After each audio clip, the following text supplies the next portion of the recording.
Panic is stirring in Russia, yet Vladimir Putin projects an image of unwavering control. Speaking from Sochi, Putin recently declared to the Russian populace that the West is in decline, while Russia, defying 30,000 punitive sanctions, is flourishing. He boasted of Russia's economic resilience, but his actions betray his words. If the economy is thriving, why is he reportedly seizing billions from oligarchs?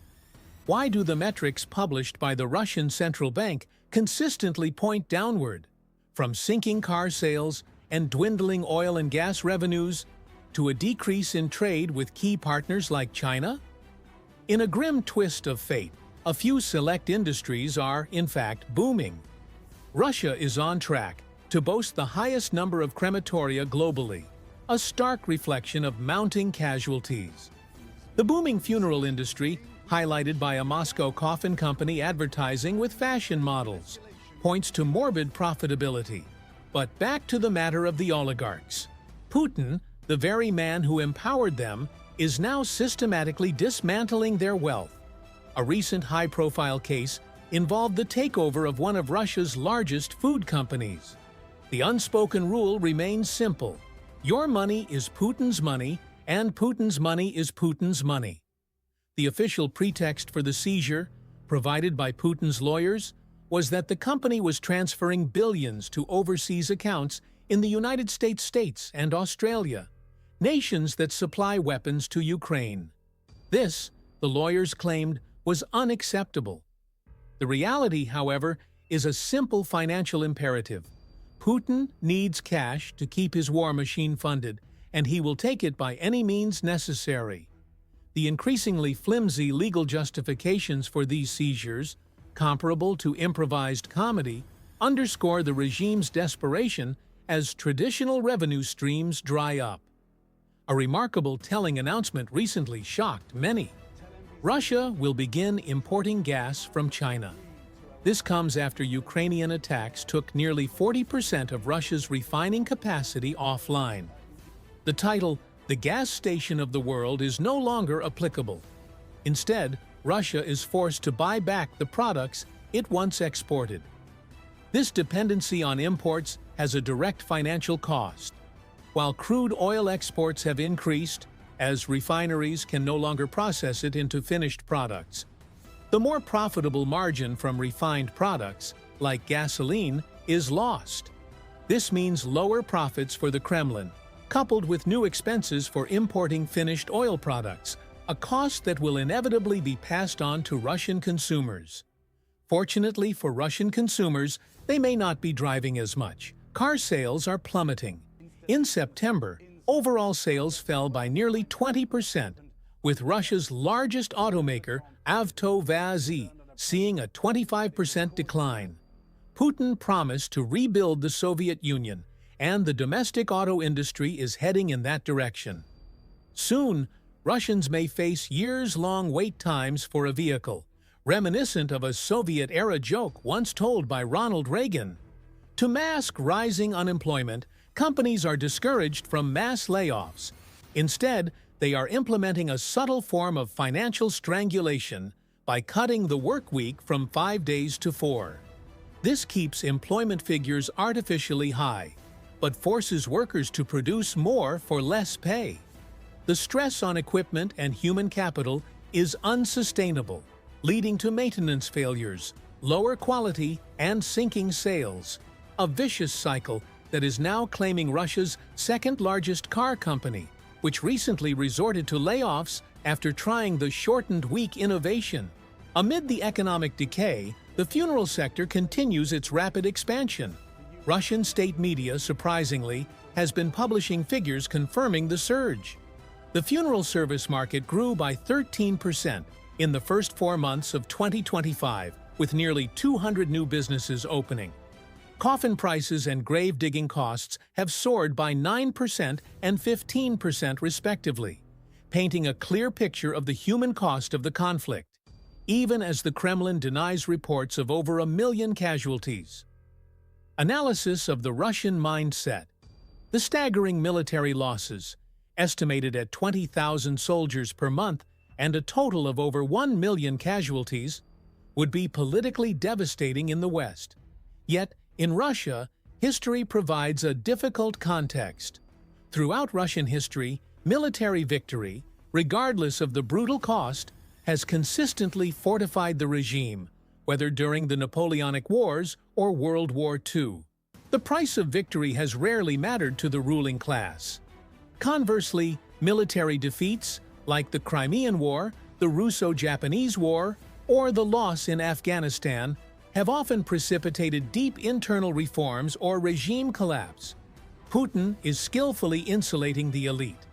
He avoids mass mobilization in Moscow and St. Petersburg to prevent unrest in the major political and economic hubs, relying instead on recruiting from prisons, impoverished regions, and minority republics. For many being sent to the front, the compensation, despite the risk, offers more money than they could otherwise ever earn. This situation is not sustainable forever. Putin may eventually run out of the money needed for compensation, or the desperate manpower pool will dry up.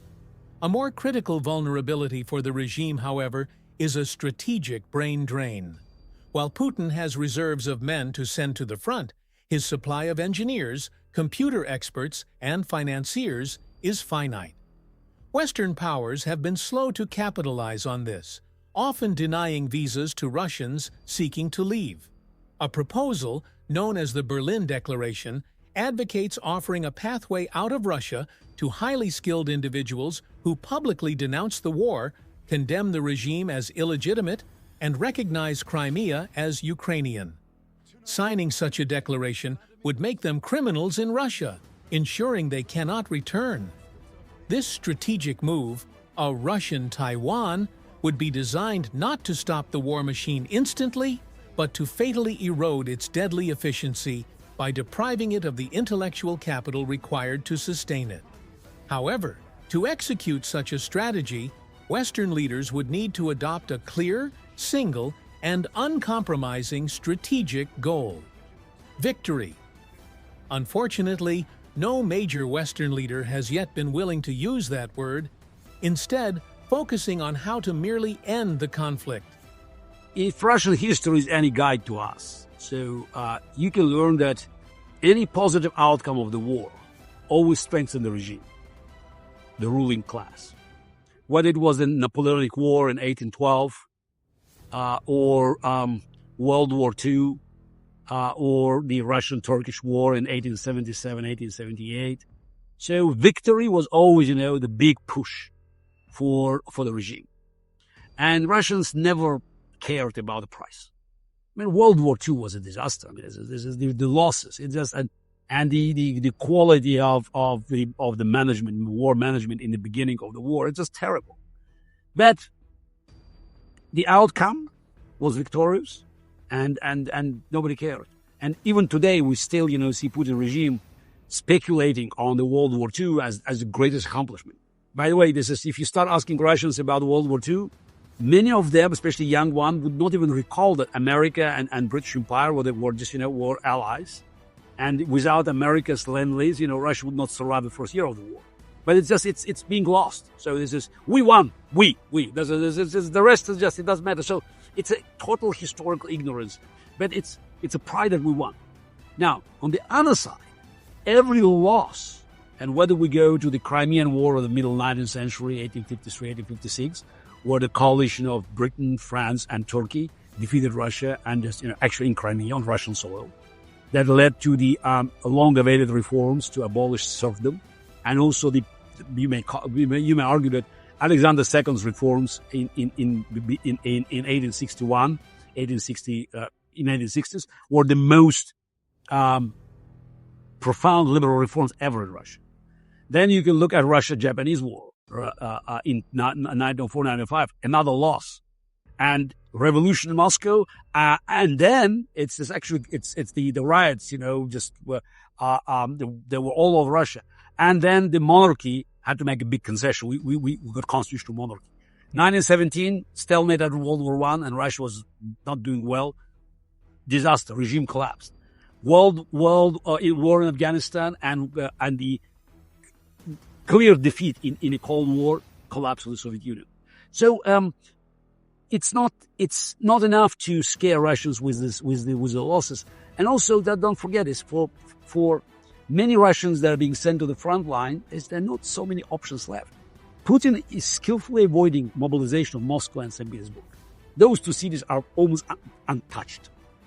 Putin doesn't want any potential, not only riots, but just, it's the Issues. malcontent just in two major cities. It's megapolises.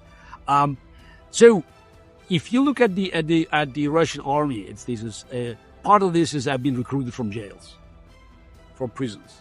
Part of this from national republics. Part from the very depressed regions.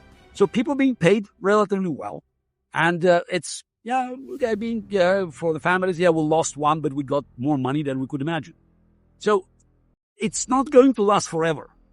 So I agree with you. There's a critical mass. Putin can run out of money. That's, by the way, that's another problem. There's to pay enough to compensate for the losses. Again, he may not have enough, just desperate man to go there, but he still has power. So he has access to manpower. What could be far more dangerous for Putin, and that's what I've been advocating for, and unfortunately it was never, picked up by the Western powers, is to go after brains. You need brain drain. Putin may have few million extra, soldiers for the front line, but he has a very, very small reserve of engineers, computer experts, financiers, and just simply offering them an opportunity to leave Russia. And many of them, by the way, tried to leave in 2022, but Europe and America said, no, we don't need it. Go back. So there's no visa stuff. So I've been working with some of other members of Russian opposition, like Mikhail Khodorkovsky, and we suggested a simple declaration. We did it in Berlin, called Berlin Declaration. It's a long text, but it has three key components. Somebody who wants to leave Russia must publicly acknowledge that the war is criminal, regime is illegitimate, and Crimea is Ukraine. As long as you sign a declaration, you become a criminal in Russia. You can no longer stay there. So, and then you have a chance to move elsewhere. And most of the people that would take this chance, they're exactly from these categories: engineers, computer experts, financiers. They don't need. They're not refugees from Syria or Afghanistan. So those are people who could actually make a contribution to the society. And that's what I call, half jokingly, Russian Taiwan. So how about, just taking these people and weakening Putin's war machine? Because you need engineers. So that's maybe, few 100,000 people of that type, and Putin's war machine would not stop, but would not be working with the same deadly efficiency. No, that's definitely But interesting. to do it, you have to put your strategic goal to win the war. And it's like Winston Churchill said, thanks for bringing him in. So it's victory. It's just, it doesn't matter. We have only one goal, victory. Nobody, neither Biden nor Trump nor European leaders, nobody is willing to say the word victory. It's always, how can we get out of this mess?